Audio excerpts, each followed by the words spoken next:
Good morning students. आज हम MSc final का जो प्लेसेंटा का जो टॉपिक पढ़ रहे थे, उस प्लेसेंटा का हम क्लासिफिकेशन पढ़ रहे थे और हमने एक प्रकार का क्लासिफिकेशन पढ़ भी लिया था हिस्टोलॉजी के आधार पर। किसके आधार पर? प्लेसेंटा का क्लासिफिकेशन हिस्टोलॉजी के आधार पर।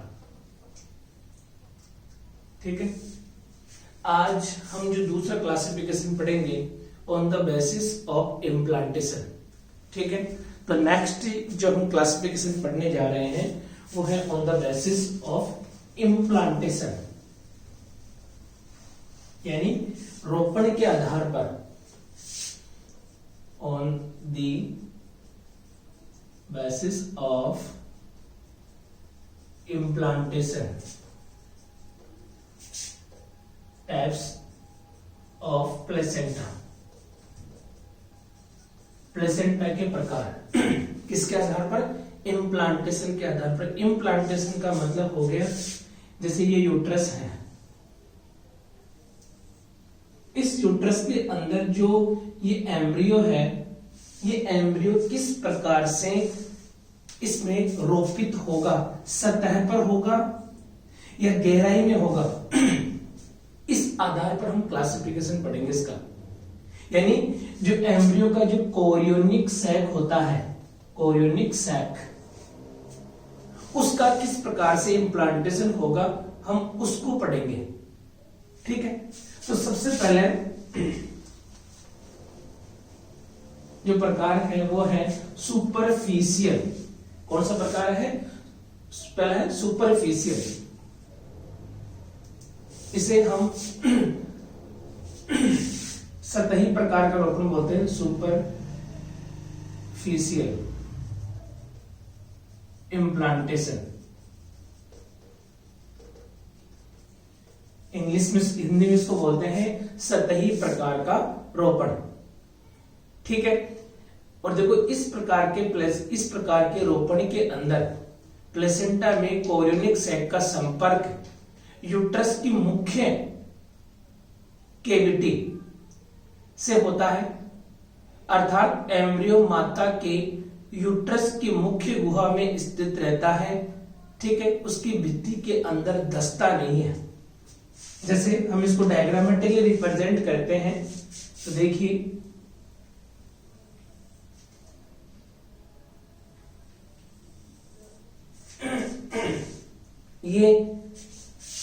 ये एम्ब्रियो है,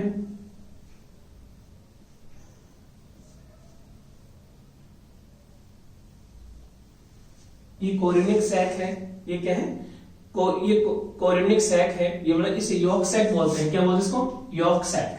ठीक है, ये यूट्रस की भित्ति है, एंडोमेट्रियम जिसे हम बोलते हैं।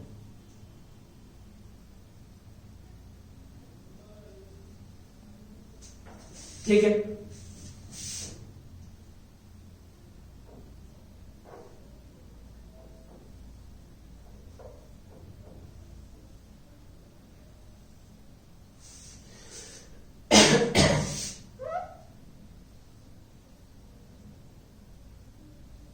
ये स्ट्रक्चर में जो बताने जा रहा हूं वो किसकी है अपने?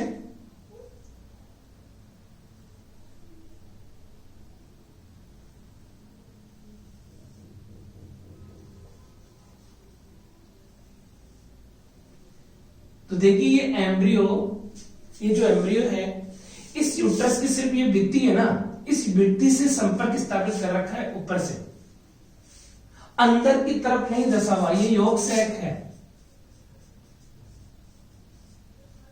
ठीक है, ये क्या है? यॉर्क सैक है। और ये क्या है? कोरियोनिक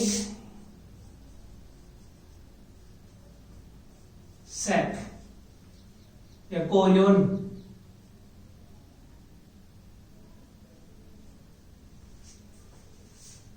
इस प्रकार का अगर इम्प्लांटेशन है, जैसे अपने हाथ से अगर बात करते हैं, हाथ, ये यूट्रस है, ये एम्ब्रियो है, तो ऐसे संपर्क स्थापित करके रहेगा सिर्फ। मतलब एम्ब्रियो की यूट्रस की जो कैविटी है उसे संपर्क स्थापित करेगा, अंदर तक धसेगा नहीं। तो इस प्रकार के इम्प्लांटेशन को क्या बोलते हैं? Superficial implantation. दूसरा है इसेंट्रिक। दूसरा कौन सा है? इसेंट्रिक। Second eccentric implantation.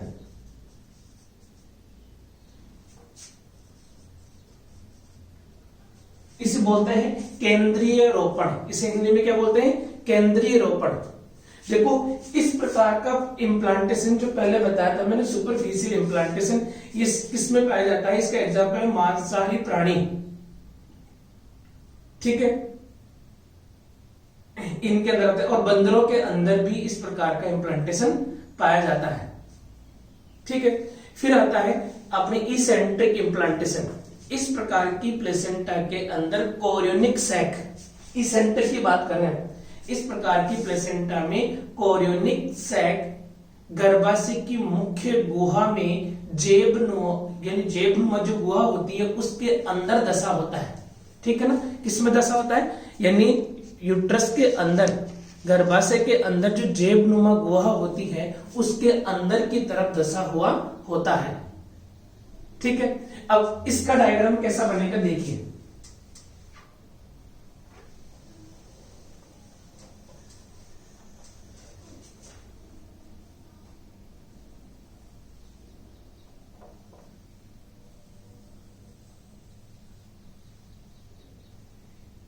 देखो नीचे वाली के अंदर इतना दशा है ना, ऊपर वाली फ्री हो गई। तो इस प्रकार की प्लेसेंटा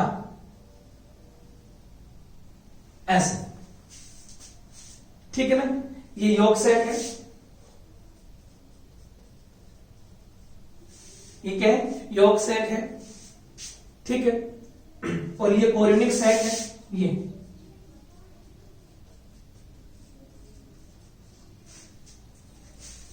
ओके। और ये एम्ब्रियो है, ये क्या है? एम्ब्रियो है। तो ये जेबनुमा गुहा है, इस गुहा के अंदर ये कोरियोनिक सैक धसा हुआ है। तो इस प्रकार की इम्प्लांटेशन को क्या बोलते हैं हम? इसेंट्रिक प्रकार का इम्प्लांटेशन। दूसरा है इंटरस्टिटियल इम्प्लांटेशन, अंतराली रोपण। यानी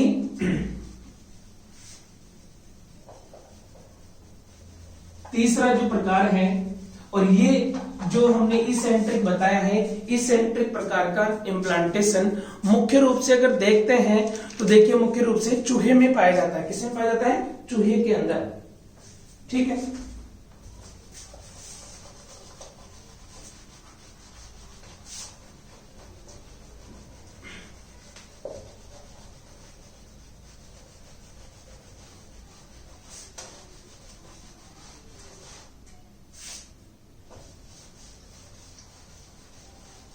अब नेक्स्ट जो हम थर्ड है वो है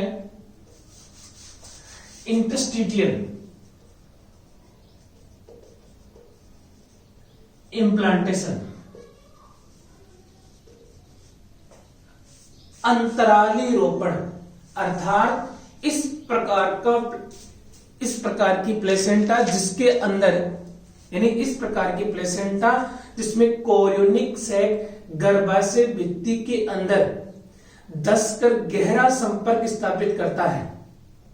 यानी यूट्रस की जो भित्ति होती है उसमें बहुत गहराई तक धस जाए और बहुत गहरा संपर्क स्थापित करे। प्लेसेंटा अगर यूट्रस की भित्ति के अंदर एंडोमेट्रियम में डेसिडुआ जो पार्ट होता है उसके अंदर बहुत गहराई तक धस जाए, और जब प्लेसेंटा उखड़ती है तो यूट्रस का कुछ भाग भी यानी नुकसान होता है, उसमें भी ब्लडिंग यानी घाव हो जाते हैं। इस प्रकार की प्लेसेंटा किसमें पाई जाती है? मनुष्य में, गिनी पिग में और हेजहॉग में। मनुष्य में, गिनी पिग में और हेजहॉग के अंदर, ठीक है ना। तो इस प्रकार की प्लेसेंटा को क्या बोलते हैं? अंतरालीय रोपण, ठीक है। अब हम, ये तो हमारा दूसरा था। तीसरा प्रकार पढ़ते हैं कि किस आधार पर हम प्लेसेंटा को बांट सकते हैं। तीसरा प्रकार है on the basis of intimacy, on the basis of intimacy, यानी घनिष्ठता के आधार पर। किसके आधार पर? घनिष्ठता के आधार पर कि विकसित हो रहे भ्रूण और गर्भाशय के बीच में पाए जाने वाले संपर्क की घनिष्ठता, कि कितना गहरा संपर्क है, उसके आधार पर हम प्लेसेंटा का प्रकार पढ़ेंगे। और इसके आधार पर यूथेरियन मैमल्स में प्लेसेंटा को 3 प्रकारों में बांटा गया है। कितने प्रकार बांटे गए हैं? 3 प्रकार। पहला है नॉन डेसिड्यूटा, नॉन डेसिड्यूट्स। फर्स्ट नॉन डेसिड्यूट्स, इसे हिंदी में बोलते हैं अपाती प्रकार की प्लेसेंटा। और इस प्रकार की प्लेसेंटा में एम्ब्रियोनिक प्लेसेंटा में सतही प्रकार का रोपण पाया जाता है। कैसा पाया जाता है? सतही प्रकार का। यानी अगर मान लीजिए ये यूट्रस है और इसके अंदर प्लेसेंटा सिर्फ सतह से ही संपर्क स्थापित करती है, सिर्फ संपर्क सतह से, अंदर नहीं धसी होती। अतः जब बच्चा जन्म लेता है, बच्चा मां के गर्भ से बाहर निकलता है, उस समय इस यूट्रस की जो भित्ति होती है उसमें किसी प्रकार की कोई भी हानि नहीं होती। और जन्म के समय कई ठीक है ना।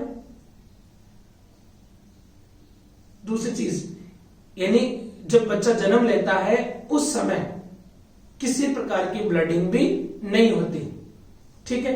यानी बिना क्षतिग्रस्त किए हुए गर्भाशय की भित्ति से, यानी गर्भाशय की भित्ति को बिना क्षतिग्रस्त किए हुए ये माइक्रोविलाई, जो कोरिनिक माइक्रोविलाई होते हैं, वो बाहर की तरफ आ जाते हैं। जैसे इसका एग्जाम्पल क्या है? सुअर, घोड़ा, गाय और भैंस, हमारे जो भी पालतू पशु होते हैं उनके अंदर इस प्रकार की प्लेसेंटा पाई जाती है। अर्थात कोरियोनिक जो माइक्रोविलाई होते हैं गर्भाशय की भित्ति से सिर्फ थोड़ा सा संपर्क स्थापित करते हैं, जिस प्रकार से इनके अंदर कौन सी इम्प्लांटेशन पाया जाता है? सतही प्रकार का इम्प्लांटेशन। दूसरा हम अगर पढ़ते हैं वो है डेसिडुएट्स।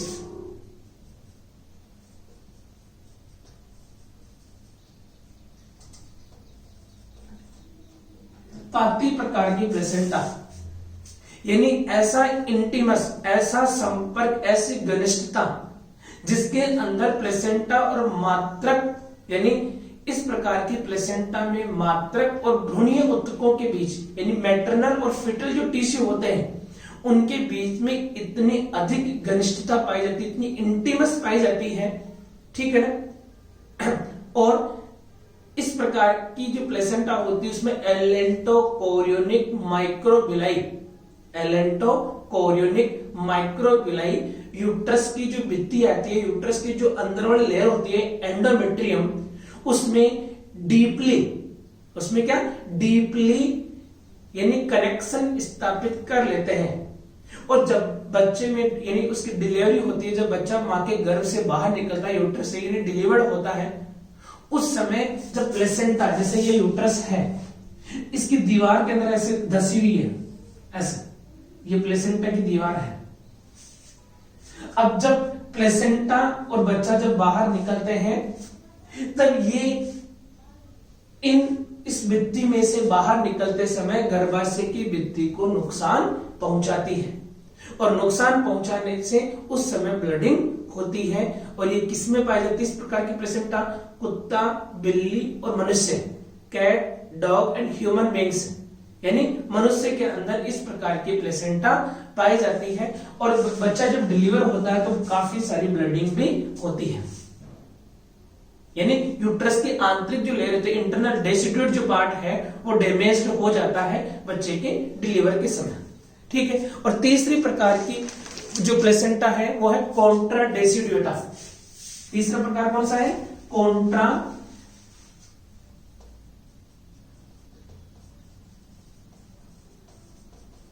डेसिड्यूटा। और कॉन्ट्रा डेसिड्यूटा के अंदर ये है तो डेसिड्यूट्स प्रकार की, इसे विपरीत पाती बोलते हैं। इसमें भ्रूणीय और मात्रक ऊतकों के बीच, यानी मदर के जो ऊतक होते हैं, मदर के यूट्रस होता है उसके जो ऊतक होते हैं, और जो बच्चा होता है, फीटस होता है, उसके जो एम्ब्रियो होता है उसके जो ऊतक होते हैं, उनके बीच इतना गहरा संपर्क स्थापित हो जाता है, अर्थात इसमें जो पाती प्लेसेंटा पड़ी है, हमने डेसिडुएट्स पढ़ा है, उसकी तुलना में संपर्क बहुत अधिक होता है, बहुत गहराई तक होता है। इसमें तो सिर्फ जो यूट्रस का पार्ट होता है वो ही डैमेज होता है, जबकि इसके अंदर जब बच्चा डिलीवर्ड होता है उस समय यानी गर्भाशय यानी यूट्रस प्लस फीटल यानी शिशु, इन दोनों के पार्ट डैमेज हो जाते हैं जब बच्चा पैदा होता है। यानी शिशु जन्म के समय मात्रक और भ्रूणीय दोनों ऊतकों की हानि होती है और बहुत ज्यादा ब्लडिंग भी होती है। और ये किसमें पाया जाता है? टालपा। एग्जाम्पल क्या इसका? टालपा। इसका एग्जाम्पल क्या था? ह्यूमन। ठीक है, इसका क्या था? Guinea pig. ठीक है ना? तो इस प्रकार की प्लेसेंटा किसमें पाई जाती है? टालपा के अंदर पाई जाती है। ये था हमारा कौन सा base? On the basis of implantation पढ़ लिया, उसके बाद में ऑन द बेसिस ऑफ इंटीमस। अब जो हम पढ़ने जा रहे हैं कि एम्ब्रियो के ऊपर, ये एम्ब्रियो है, इस एम्ब्रियो के ऊपर माइक्रोविलाई, ठीक है ना, यानी on the basis of distribution of microvilli, यानी इसके ऊपर माइक्रोविलाई, जो कोरियोनिक माइक्रोविलाई होते हैं, उनका वितरण किस प्रकार से है? एक गुच्छे में है या बिखरी हुई अवस्था में है या राउंडेड है, तो उसके आधार पर हम प्लेसेंटा के प्रकार पढ़ेंगे।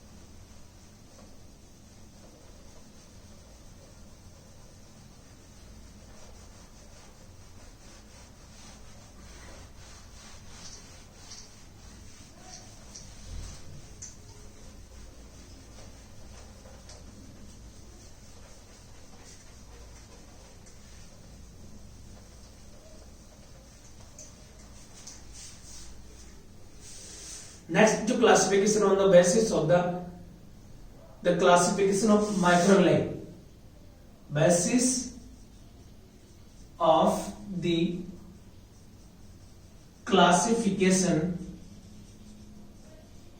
ऑफ माइक्रोविलाई, इसके आधार पर पढ़ेंगे हम माइक्रोविलाई के यानी वितरण के आधार पर।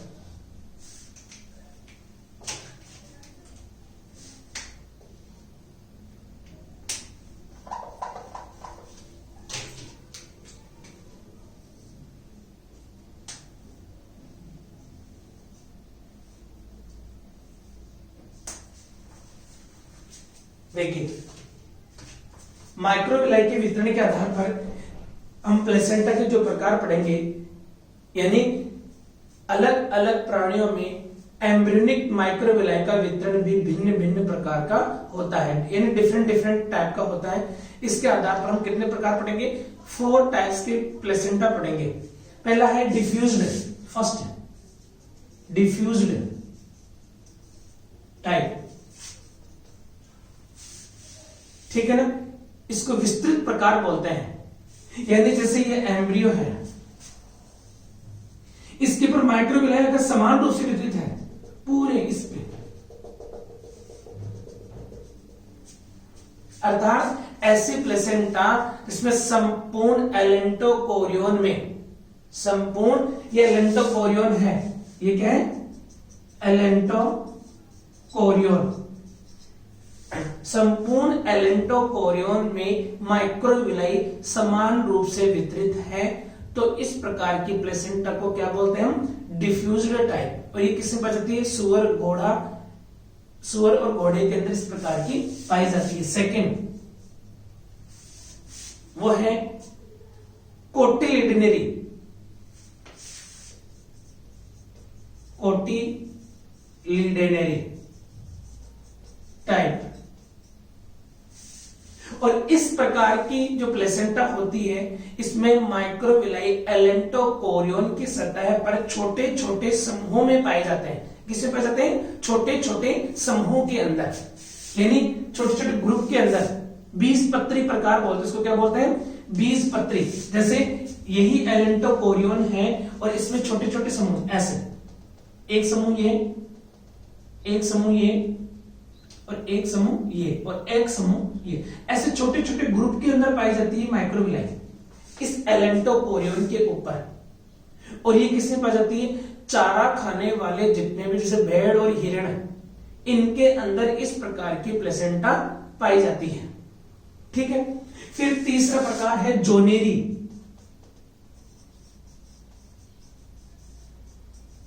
टाइप। और जोनेरी टाइप में, यानी इसमें देखो इस प्रकार की प्लेसेंटा में माइक्रोविलाई एक विकसित वलय के रूप में पाए जाते हैं, एक निश्चित वलय में।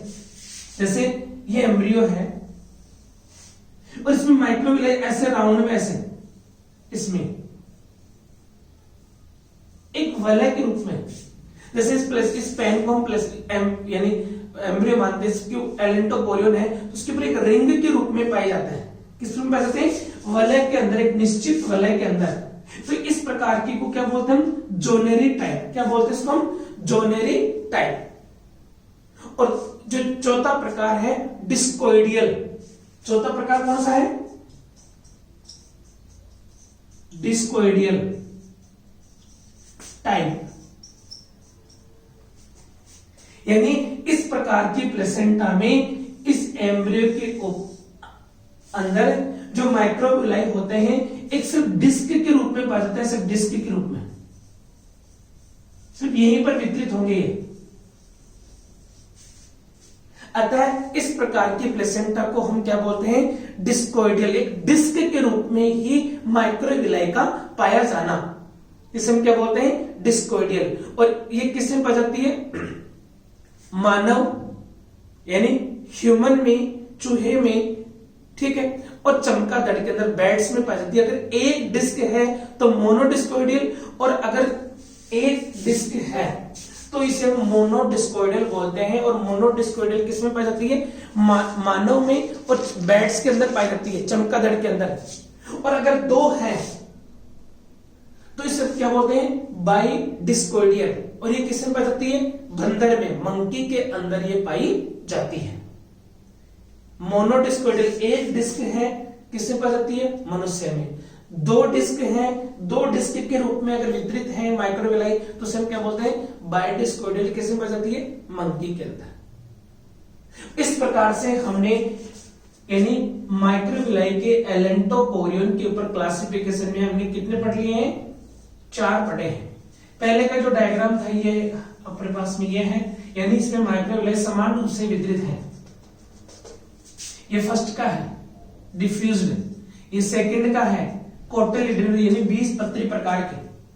यानी जैसे हम खेत में बीज बोते हैं तो अपने उंगली में ले लेके ऐसे जो यानी लगाते हैं, ठीक है, यानी जमीन के अंदर लगाते हैं तो उसके अंदर 3-4 आते हैं एक साथ। इसी तरह से ये एक गुच्छों के रूप में, प्लेसेंटा ग्रुप के रूप के अंदर माइक्रोविलाई पाए जाते हैं, जिसे हम क्या बोलते हैं? कोटिलिडनरी। दूसरा है जोनेरी टाइप। अगर वलय के रूप में प्रेजेंट है, एलेंटोकोरियन के ऊपर वलय के रूप में प्रेजेंट है माइक्रोविलाई, तो उसे हम क्या बोलते हैं? जोनेरी टाइप। और डिस्क के रूप में है तो उसे हम क्या बोलते हैं? डिस्कोइडियल। ये आपका प्लेसेंटा का जो टॉपिक था कंप्लीट हो चुका है। जय हिंद।